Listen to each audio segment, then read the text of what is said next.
Generations of fishing families in the Western Cape are on the verge of sinking due to bureaucratic processes. Some small-scale fishermen say the fishing rights allocation process is unfair and favours bigger companies.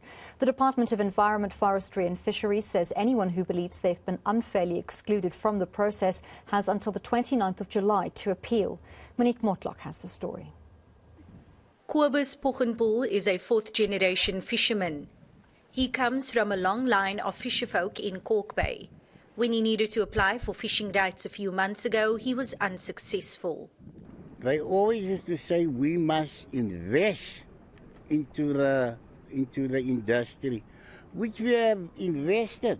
We had this boat built 13 years ago, and it cost us about 1.8 million.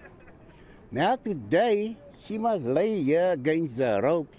We haven't been working there for 2 seasons.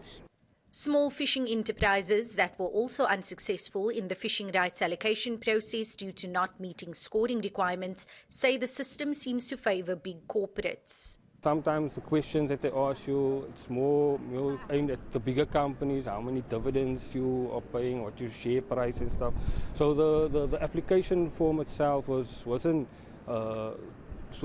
designed for the smaller enterprise. POGGENPOEL's son, Pierre, had to close his fish processing factory after failing to acquire fishing rights. Being unsuccessful with our own vessels, I've closed the factory because without working for the last 6 months, I've got to pay rent, staff, so I rather just closed up.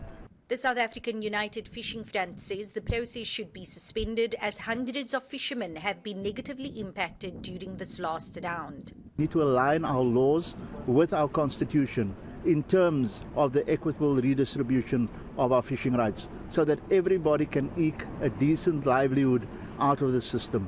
Those who are unsuccessful are encouraged to lodge an appeal.